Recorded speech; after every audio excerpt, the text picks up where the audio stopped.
रिसाई जाए અને ભગવાનને ચેતવણી આપે કે હે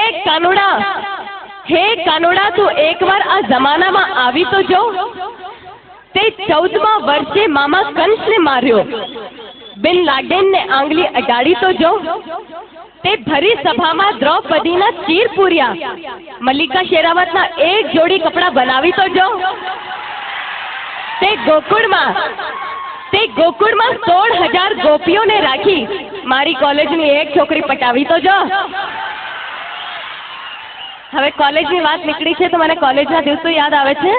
પેલો જ દિવસ હતો અને ત્યાં એક છોકરાએ મસ્કરી કરી તો મારી બહેનપણીએ કહી દીધું, ના છેડ લડકી કો પાપ હોગા, કલ તું भी किसी लड़की का बाप होगा, ना छेड़ लड़की को पाप होगा, कल तू भी किसी लड़की का बाप होगा।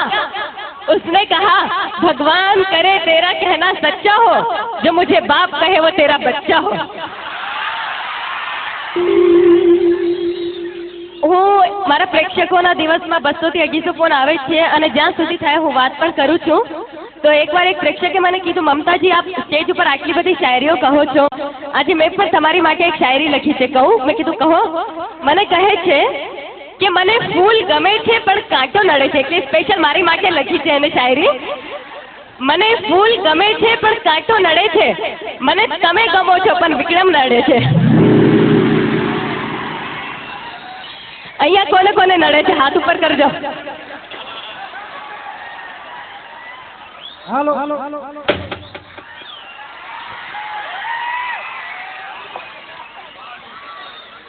પણ એક વાત કહી દો, જે લોકોએ પણ મારી માટે હાથ ઉપર કર્યો છે મને ખુશી થાય છે કે તમે લોકો મને ચાહો છો, પણ હર जिस दिल में मुमताज है, हर जिस दिल में मुमताज है, हर उस दिल की चाहत एक ताज है, मगर लड़कों के लिए ये सब कुछ बकवास है, क्योंकि हर पल बदलती उनकी मुमताज है। એટલે એક વાત કહું કે દોસ્તી કરો કોલેજ વાલી से, ध्यान से સાંભળજો બધા માટે છે। दोस्ती करो कॉलेज वाली से, प्यार करो ऑफिस वाली से, प्रोग्राम करो पड़ोस वाली से, आंख लड़ाओ साली से, लव करो दिलवाली से और मार खाओ घरवाली से। અહીંયા બધી બહેનો એટલી ખુશ થાય છે કે હમણાં મારી ન જાય છે બધાના ઘરમાં, હે એટલે જ બહેનો વધારે ને ભાઈઓ ઓછો દેખાય છે। હવે પ્રોગ્રામને આગળ વધારીએ।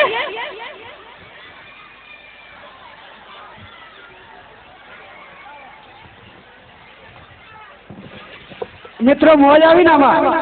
એમ લાગે કે અમને 2-3 દિવસ રાખીએ એવું નથી લાગતું? હે 1 મહિનો? હા, એનો 1 દિવસનો ખર્ચાનું લિસ્ટ બહુ મોટું છે, પણ આપણે કોશિશ કરીશું। મિત્રો બહુ મોજ કરાવી વિક્રમ ઠાકોરની સાથે, જેણે જાનદાર અભિનય આપ્યો છે એ મમતા સોનીએ। એનું વિક્રમ ઠાકોર અને મમતા સોનીનું પિક્ચર આવી રહ્યું છે દિવાળીના દિવસે, અમદાવાદ પાલનપુર વાયા કડી કલોલ, મોજથી જોજો। અને ત્યાર પછી વિક્રમ ઠાકોરનું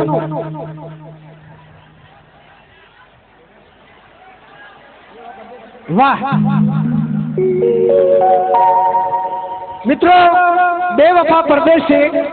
અહીંયા આગળ આણંદની પબ્લિકને હું એટલા માટે ધન્યવાદ આપીશ કે અમારું એકવાર પીયુને મળવા આવજે એ તમે 40 વીક સુધી અહીંયા આગળ ચલાવ્યું છે, એટલે જનતા જનાર્દનને ખૂબ ખૂબ ધન્યવાદ। મિત્રો તમે જો જોશો ને તો જ ગુજરાતી ચિત્રપટ બનશે, તો એવું ચિત્રપટ બેવફા પરદેશી, અને એની અંદર